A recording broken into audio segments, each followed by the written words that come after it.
ഞാൻ എൻ്റെ കേരളത്തിലെ മാധ്യമപ്രവർത്തകരോട് പറയാറുണ്ട്, കേരളത്തിൽ ആർക്കെതിരെയും എന്തും വിളിച്ചു പറയാനുള്ള സ്വാതന്ത്ര്യമാണ്. ലോകത്തിലെ അപൂർവം തുരുത്തുകളിലൊന്നാണ് കേരളം.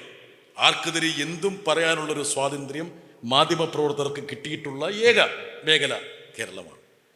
ഇല്ലാതിരിക്കുന്നൊരവസ്ഥയേക്കാൾ ഭേദമാണ് ഒരുപക്ഷെ അമിതമായ സ്വാതന്ത്ര്യം വിനിയോഗിക്കുന്ന ആ പ്രതലമെന്ന് വിശ്വസിക്കുന്നുകൊണ്ടാണ് ഞാൻ അതിനെ സ്വാഗതം ചെയ്യുന്നത്. പണ്ട് പാർലമെൻറ്റിൽ ഒരു റിപ്പോർട്ടറായി പോയിരുന്ന സമയത്ത് ഒരുപക്ഷെ അബൂബക്കറൊക്കെ അവിടെ ഉണ്ടായിരുന്നു, പല ആൾക്കാരും ഉണ്ടാവും, പരമേശ്വരൻ ഉണ്ടായിരുന്നു. അന്ന് മാധ്യമങ്ങളിലെ അന്വേഷണാത്മക വാർത്തകളാണ് യഥാർത്ഥത്തിൽ അന്നത്തെ പാർലമെൻറ്റ് നടപടികളെ സ്വാധീനിച്ചിരുന്നത്.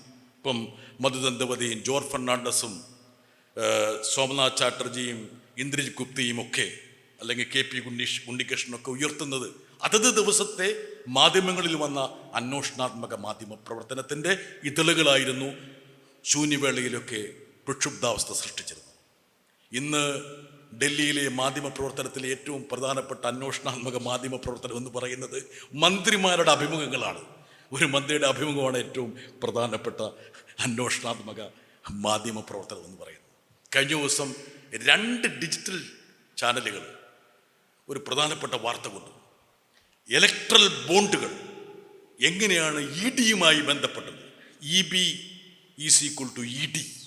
അതായത് 33 കമ്പനികളിൽ എൻഫോഴ്സ്മെന്റ് ഡയറക്ടറേറ്റ് റെയ്ഡ് നടത്തിയപ്പോൾ 335 കോടി രൂപ BJPയുടെ ഇലക്ട്രൽ ബോണ്ടായി പരിഭാഷപ്പെട്ടു.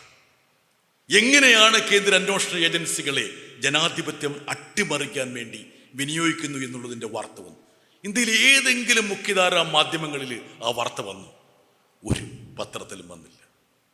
ഇവിടെ 5 രൂപയോ 10 രൂപയോ ഉണ്ടെങ്കിൽ ഏതെങ്കിലും സഹകരണ ബാങ്കിൽ ഒരു ചെറിയൊരു ക്രമക്കേട് നടന്നാൽ എൻഫോഴ്സ്മെന്റ് ഡയറക്ടറേറ്റ് ഇൻകം ടാക്സും റെയ്ഡ് ചെയ്യുമ്പോൾ എങ്ങനെയാണ് ഇതുപോലെയുള്ള മാസ് ഹൈജാക്കിംഗ് ഓഫ് ഡെമോക്രസി സംഭവിക്കുന്നതെന്ന് വിചാരിക്കുക.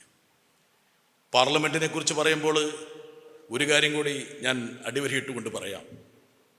പാർലമെൻറ്റ് പഴയ പാർലമെൻറ്റിൻ്റെ ഒരു നിഴൽ മാത്രമായി വന്നിരിക്കുകയാണ്. ഇപ്പം നമ്മുടെ പാർലമെൻറ്റ് ഒരുപാട് നിയമങ്ങൾ പാസ്സാക്കുന്നു.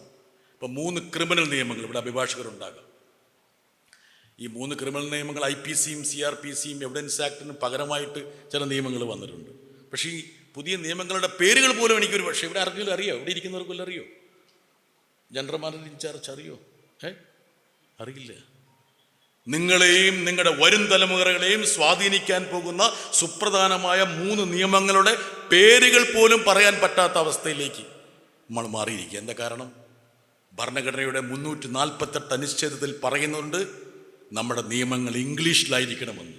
സംസ്കൃതത്തിലേക്ക് നമ്മുടെ നിയമങ്ങളെ പരിഭാഷപ്പെടുന്നു. ഒരു ചർച്ചയുമില്ലാതെ, ഒരു പരിശോധനയില്ലാതെ ദോശ ചുട്ടെടുക്കുന്നത് പോലെ നിയമങ്ങൾ ചുട്ടെടുക്കപ്പെടുന്നു. സംസ്ഥാനങ്ങളുടെ അധികാരങ്ങൾ കവർന്നെടുത്തുകൊണ്ടുള്ള നിയമനിർമ്മാണങ്ങൾ നടത്തുന്നു. നമ്മൾ മനസ്സിലാക്കേണ്ട ഒരു കാര്യമുണ്ട്. ഈ രാജ്യത്തിൻ്റെ ഐക്യം ഉറപ്പിക്കണമെങ്കിൽ 3 പ്രധാനപ്പെട്ട ഘടകങ്ങൾ അനിവാര്യമാണ്. 1 ഫെഡറലിസം, 2 ഡെമോക്രസി, 3 സെക്യുലറിസം. അതായത് ഫെഡറലിസവും ഡെമോക്രസിയും മതനിരപേക്ഷതയും ഇല്ലാതെ ഇന്ത്യ എന്നുള്ള രാജ്യത്തിൻ്റെ ഐക്യം സാധ്യമല്ല.